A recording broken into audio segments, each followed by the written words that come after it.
நீங்க எந்த அதாவது 1ஆம் தேதி வரை உங்களுக்கு இந்த விவகாரத்தை வைத்து மத கலவரத்தை செய்ய பாஜக முயற்சிக்கிறது அப்படின்ட்டு தெரியலையா, இல்ல 3ஆம் தேதி தான் அது தெரிஞ்சதா?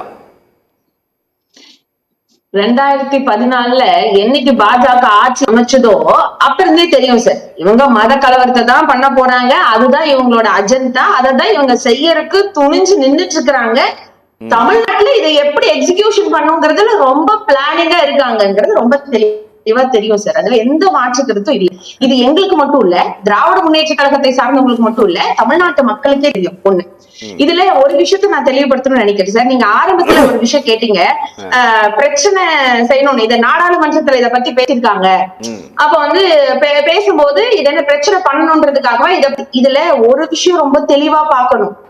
கடவுளுடைய எதிரி, கடவுள் இவங்களுக்கு ஆகாதுன்னு சொல்லக்கூடிய திராவிட முன்னேற்ற கழகத்தில் இருக்கக்கூடிய 40 எம்பிக்களும் இந்த மாதிரியான ஒரு வயலன்ஸ் நடக்குது, அது கம்யூனல் வயலன்ஸ் நடக்குதுன்னு சொல்லி பேசும்போது, நாங்க இந்துக்களுக்கு ஆதரவு, நாங்க இந்து மக்களுக்கு ஆதரவுன்னு சொல்லக்கூடிய பிஜேபி எதுவுமே பேசாம அதை மடைமாற்றம் செய்யும் போது இவங்களுடைய அஜெண்டா என்னன்னு எல்லாத்துக்கும் புரிஞ்சிருக்கும் சார். அதுதான் முதல் விஷயம். அடுத்தது, இவங்க மேடம் எல்லாம் பேசும்போது ரொம்ப இயல்பா பேசுறாங்க. இதுல என்ன இருக்கு, நீதி அரசர் கொடுத்துட்டாரு, கொடுத்தோம் நீங்க பண்ண வேண்டியது அதுதானே 2014லயும் 2017லயும் நடந்துச்சு. அங்கேயே அங்க நீதி அரசர்கள் 2 பேர் உட்கார்ந்த அமர்வு பெஞ்ச் தானே சொல்லிச்சு. என்ன சொல்லிச்சு, எந்த மதத்திற்கும் யாருக்கும் எந்த விதமான பாதிப்பும் இல்லாமல் ஏற்கனவே இருக்கக்கூடிய அந்த நடைமுறை சார்ந்து அது நடக்கட்டும் தானே அந்த ஒப்பீனியன்ல இருக்கு. ஏன் அதை மீறி இப்ப ஜி.ஆர். சுவாமிநாதன் அவர்கள் இப்படி ஒரு தீர்ப்பு அதை சிங்கிள் அமர்வுல கொடுத்தாங்க? ஒண்ணு. இன்னொன்னு, ஹெச்ஆர்என்சி கூட போக வேண்டியதானே, மேல போய் ஏத்திட்டு வர வேண்டியதானே அப்படின்னு மேடம் கேக்குறாங்க. ஏங்க ஹெச்ஆர்என்சி போகணும்னா அங்க நீதிபதி அவர்கள் சொல்லி இருக்கணும். அவர் என்ன சொன்னாரு, மனுதாரர் கூட இவ்வளவு சிஐஎஸ்எஃப் எங்க சார் திடீர்னு வந்துச்சு? ஏன் தமிழ்நாடு காவல்துறை இல்லையா அங்க பாதுகாப்பு கொடுக்க? சிஐஎஸ்எஃப் வேலை என்ன சார்? நீதிபதிக்கும் நீதிமன்றத்துக்குமான பாதுகாப்பு கொடுக்கறதா அவங்களோட வேலை. எதுக்காக அங்க வந்து குவிக்கிறாங்க? எதற்காக இவங்க நேரடியா ஒன்றிய அரசினுடைய அந்த காவல் அதிகாரிகளை பயன்படுத்துறாங்க? இதெல்லாம் எதுக்குன்னு சொல்லி ஒரு விஷயம் யோசிக்கிறா இல்லையா? அது எல்லாத்துக்கும் மேல ஒரே ஒரு நாள் தானே, ஒரு நாள் அங்க போய் மலையில தீபம் ஏத்துறதுனால என்ன பிரச்சனை? இங்க தீபத்தூண்னு அந்த மேடம் பேசும்போது நிறைய சொன்னாங்க. அது தீபத்தூணுங்கிறதுக்கு என்னங்க ஆதாரம் வச்சிருக்கீங்க? ஏதோ 150 வருஷமா நாங்க முன்னாடி நாங்க ஏத்திருக்கோம்னு சொன்னீங்களே, அந்த ஆதாரத்தை கொடுங்க, அந்த தகவல்களை கொடுங்க. இன்னைக்கு ஆர்கியாலஜி டிபார்ட்மெண்ட் வந்து சொல்லுதுல, அங்க வந்து அந்த ஆர்கியாலஜி அந்த சிம்பிள் இருக்குது. அது மட்டும் இல்லாம அங்க வாழ்ந்த மதுரை வாழ் மக்கள் சொல்றாங்க, அது வெறும் சர்வே கல்லாக மட்டும் அவங்க பாதுகாக்கல. அது என்ன சொல்லியிருக்காங்க அப்படின்னு பார்த்தா, அது அபாய அறிவிப்பு தூணாக கூட அங்க இருந்திருக்கு. ஏன்னா அந்த தூணுக்கு அந்த பக்கம் பார்த்தா அது ஒரு பெரிய பள்ளமா இருக்கு, திடீர்னு அது விழுகக்கூடிய ஒரு சூழ்நிலை இருக்கு. நாங்க சின்ன வயசுல இருந்து இருக்கும்போது அந்த தூணை நாங்க அப்படிதான் பார்த்தோம் அப்படின்னு சொன்ன ஒரு இடத்த நாங்க எப்படி திடீர்னு இவங்க வந்து தீபக்கல்லுன்னு சொல்லுவாங்க, தீபத்தூணுன்னு சொல்லுவாங்களா, அதை நாங்க எப்படி ஏத்துக்க முடியும்? சரி, இது எல்லாத்துக்கும் மேல சரி, எனக்கு இன்னொரு டவுட், இது யாருடைய பிரச்சனைன்னு இவங்க சொல்லி வராங்க? இந்துக்களுடைய பிரச்சனையா? அப்படித்தானே சார் சொல்றாங்க இல்லையா? நான் என்ன கேக்குறேன், இந்துக்கள் தமிழ்நாட்டுல மட்டும்தான் இருக்காங்களா? கேரளால இந்துக்கள் இல்லையா? கர்நாடகால இந்துக்கள் இல்லையா? ஆந்திரால இந்துக்கள் இல்லையா? அப்ப கார்த்திகை தீபம் எந்த ஊர்ல கொண்டாடுறாங்க? தமிழ்நாட்டுலதான் கொண்டாடுறாங்க. அப்ப கார்த்திகை தீபம் தமிழ்நாட்டுல கொண்டாடுறாங்கன்னா இது என்னுடைய தமிழ் மரபு, இது தமிழனுடைய வழிபாடு, இது தமிழருக்கான கடவுள். நீங்க சொல்றீங்களா முருகர் இந்து கடவுளே அல்ல, அவர் தமிழ் கடவுள். அதைத்தானே நாங்களும் வலியுறுத்திட்டே இருக்கோம். எங்களுடைய ஆகம விதிப்படி இன்னைக்கு எத்தனை பட்டர் சொல்றாங்கன்னா, அங்க இருக்கக்கூடிய ராஜா பட்டர் அவர்கள் இன்னைக்கு பிபிசி நியூஸ்க்கு டைரக்டா பேட்டி கொடுத்திருக்காங்க. நாங்க வழியா செஞ்சுட்டு இருக்கிறது உச்சி பிள்ளையார் கோயில் இருக்கக்கூடிய அந்த தீபத்தூண்லதான் இது வரைக்கும் நாங்க அங்க தீபம் ஏத்திட்டு இருக்கோம். அதுபடி கார்த்திகை பெருவிழா நல்லபடியில நிறைவாயிடுச்சு. இனி எல்லாம் நாங்க திரும்பவும் போய் தீபத்தூண்ல ஏத்த முடியாது, ஏத்தவும் மாட்டோம் அப்படிங்கறதையும் அவங்க சொல்றாங்க. அது மட்டும் இல்லாம பிச்சை குருக்கள் அப்படிங்கிறவரு அவரும் வந்து சொல்லியிருக்காரு, இது வந்து சிவ ஆகமத்துக்கு எதிராக நடக்குது, அப்ப இதெல்லாம் நாங்க ஏத்துக்க மாட்டோம் அப்படிங்கறத இவங்க சொல்லக்கூடிய இந்து பிராமணம் அப்படின்னு சொல்லக்கூடிய அந்த சமூக மக்களே உணர்ந்திருக்காங்க அப்படின்னு சொன்னா யாரு சார் இவங்க ஏமாத்துறதுக்கு பிளான் பண்ணிருக்காங்களா? ஒரு நிமிஷம் யோசிச்சு பாருங்க, அங்க எவ்வளவு பெரிய கலவரத்தை உண்டு பண்ண இவங்க இது பண்ணாங்க. இல்ல நான் ஒரு விஷயம் கேக்குறேன், இவங்க திடீர்னு வந்து ஜி.ஆர். சுவாமிநாதன் அவர்கள் கொடுத்த தீர்ப்பு இவங்க எப்படி கேட்கலாம்? அவர் வந்து பட்டை போட்டிருந்தா, அவர் பொட்டு வச்சிருந்தா நீங்க இதை பேசுவீங்களா? அவர் பட்டை போட்டு பொட்டு வைக்கிறது பிரச்சனை இல்ல, நானும் தான் குங்கும சந்தனம் வச்சுட்டு இதே திராவிட முன்னேற்ற கழகத்துக்கு சார்பா பேச உட்கார்ந்துட்டு இருக்கேன். என்னுடைய அப்பன் முருகன் தான், என் தமிழ் கடவுள் முருகன் தான், அதெல்லாம் இப்ப விஷயம் இல்ல. சனாதனம் தான் முக்கியம். சனாதனம் படிச்சவங்க தப்பு பண்ண மாட்டேன்னு சொல்லி ஜி.ஆர். சுவாமிநாதன் அவர்கள் எத்தனையோ கேஸ்ல போட்டுட்டு பேசினார்ல, அதெல்லாம் யோசிக்கும் போதுதான் இவரோட பின்புலம் காவி சாயத்தில் இருக்குமோன்ற பதட்டமும் பயமும் எங்களுக்கு வருது. சரி, இது எல்லாத்துக்கும் மேல கோர்ட் கொடுத்துருச்சுங்க, கோர்ட் ஒரு தீர்ப்பு கொடுத்துருச்சுங்க, அதை ஃபாலோ பண்ண. இதே மாதிரி தானே சார் இவங்க இதுக்கு முன்னாடி ஒரு 3 மாசம் 6 மாசம் இருக்கும்னு நினைக்கிறேன், திருப்பரங்குன்றதுக்கு முன்னாடி நாங்க எங்களுடைய, அதாவது இந்து முன்னணி, பிஜேபி அவங்க எல்லாரும் சேர்ந்து இணைஞ்சு எங்களுடைய கருத்துக்களை பதிவு பண்ணணும், நாங்க போராட்டம் நடத்தணும் அப்படின்னு சொல்லி உட்கார்ந்தோம்.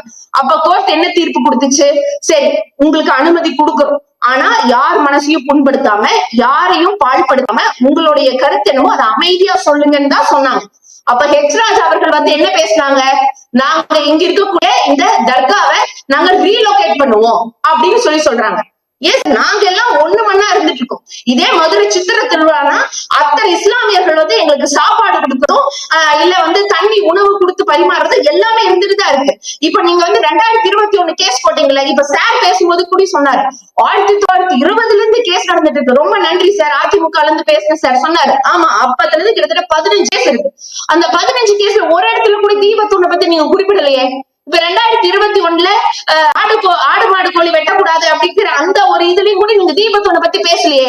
திடீர்னு எப்படி டிசம்பர் 1ஆம் தேதி உங்களுக்கு தீபத்தோனை பத்தி பேசணும், அதற்கான அறிக்கை எடுக்கணும்னு உங்களுக்கு தோணுச்சு? எதுக்காக திடீர்னு கேஸ் போட்டீங்க?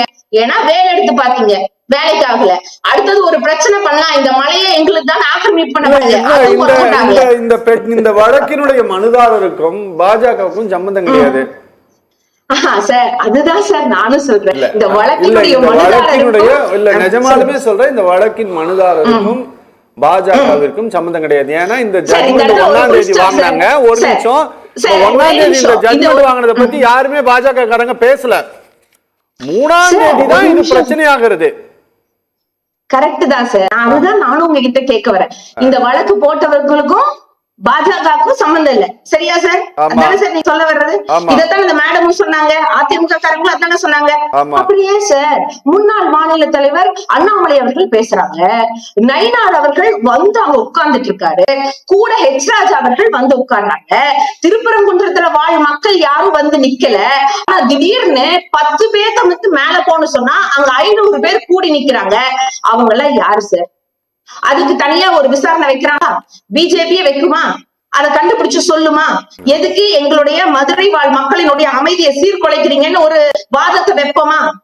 சொல்லுங்க சார். இல்ல எனக்கு புரியல, அந்த ராவ் ரவிக்குமார் அவர்கள் என்னமோ வந்து அங்க கார்த்திகை தீபமே ஏத்தக்கூடாதுன்னு சொன்ன மாதிரியும், அங்க நாங்க வந்து இந்துக்களை முழுக்கமா புறக்கணிக்கிற மாதிரி இப்போ சொல்றேன். இது இந்துக்களுக்கான பண்டிகை அல்ல, இது தமிழர்களுக்கான பண்டிகை, தமிழ் கடவுள் முருகனுக்கான பண்டிகை, எங்களுடைய அப்பன் முருகனுக்காக நாங்க ஏற்கக்கூடிய அந்த பண்டிகை. அங்க வந்து நீங்க இவ்வளவு பேசுறது, இவ்வளவு ஒரு பதட்ட சூழ்நிலையை ஏன் உருவாக்குறீங்கன்னு தானே நாங்க கேட்கிறோம். நாகநந்தினி, இங்க பாருங்க, நாங்க வந்து இந்த இஷ்யூவை எடுத்து பேசுவதற்கான காரணம் என்ன அப்படின்னா, இது வழிபாட்டு உரிமை சார்ந்ததாக இந்த வழக்கு இருந்தாலும் கூட இது வந்து நீதித்துறைக்கும் மாநில அரசு நிர்வாகத்திற்கும் இடையே ஒரு பெரிய ஈகோ யுத்தமாக இது மாறுகிறதோ அப்படிங்கிற அச்சத்திலும், அங்க ஒரு பெரிய அசம்பாவிதம் ஏற்படுவதற்கு இந்த விவகாரம் வித்திட்டு விடுமோ அப்படிங்கிற பதட்டத்திலும் தான் இந்த பிரச்சனையை நாங்க எடுத்து பேசுறோமே தவிர இதுக்கு வேற எந்த காரணமும் கிடையாது. சரியா? ஆனா நான் ஒண்ணு சொல்றேன், இங்க பாருங்க, ஒண்ணு சொல்றேன் என்ன அப்படின்னா, உங்களுக்கு இந்த அரசாங்கம் சந்தேகப்படுறது என்ன அப்படின்னா, ஒருவேளை அங்க யாருமே வராம இருக்கிறாங்கன்னு வச்சுக்கோங்களேன். நான் ஒரு உதாரணத்துக்கு தான் சொல்றேன், ஒருவேளை ஒரு 500 பேர் அங்க கூடாம இருக்கிறாங்க, வெறும் அந்த மனுதாரரும் அவருடைய வழக்கறிஞர்களும் மட்டும் ஒரு 5 பேர் மட்டும் இருந்திருக்கிறாங்கன்னு வச்சுக்கோங்களேன், அப்போது தீபம் ஏத்த இந்த அரசாங்கம் அனுமதிச்சிருக்குமா? சார் நான் என்ன கேக்குறேன்னா, நான் ஒரு உதாரணத்துக்கு தான் கேக்குறேன். இல்ல சார், நீங்க உதாரணத்துக்கு கேக்குறீங்க, நானும் உதாரணத்துக்கு ஒரு பதில் சொல்றேன். என்ன, அதாவது நீதிமன்றம் அப்படிங்கிறது மக்களுக்காக தான். அதாவது மக்கள், அதாவது நீதிக்காக மக்கள் மாறணும்னு சொல்றதுல இந்த இயல்பு கிடையாது, அது இந்தியன் கான்ஸ்டிடியூஷன்லயே கிடையாது. இன்னொன்னு, எங்களுடைய பழக்க வழக்கம் என்னன்னு நான் பார்க்கணும். எங்களுடைய வழிபாட்டு முறை என்னன்னு பார்க்கணும். எங்களுக்கு இத்தனை நாள் எங்களுடைய முன்னோர்கள் என்ன சொல்லி கொடுத்தாங்கன்னு நாங்க பார்க்கணும். எங்க முன்னோர்கள் தர்கா பக்கத்துல அது 500 மீட்டர் தொலைவில் இருக்கக்கூடிய இந்த கல் தான் தீபத்தூண்னு எங்களுக்கு சொல்லல. எங்களுக்கு சொன்னது அந்த உச்சி பிள்ளையார் கோயில் பக்கத்துல இருக்கக்கூடிய அந்த தீப மண்டலத்தை தான் வருடம் அதுவும் தலைமுறையா நாங்க தீபம் ஏத்தி வழிபாடு செஞ்சுட்டு வந்துட்டு இருக்கோம் அப்படின்னு சொன்னா, அதுவும் எப்படி கீழே இருக்கக்கூடிய குடைவரை கோயில்ல தீபம் ஏற்றோம். அதுக்கு பேரு தான் பால தீபம்னு பேரு. அதுக்கு நேர் மேல இருக்கக்கூடிய அந்த தீபத்தூண்லதான் தீபம் ஏத்தணுங்கிறது எங்க முன்னோர்கள் சொல்லி கொடுத்தது சார். அதைத்தானே நாங்க ஃபாலோ பண்றோம். இத கேட்கறதுக்கு திராவிட முன்னேற்ற கழக ஆள் வரணும் இல்ல, அந்த சாதாரண மக்கள் கேட்கலாம்ல. என் பாட்டி தாத்தா இப்படித்தானே கூப்பிட்டாரு, நானும் அப்படித்தானே கூப்பிடுவேன்னு கேட்கலாம்ல சார். அதுக்கான உரிமை இருக்கா இல்லையா? நல்லது.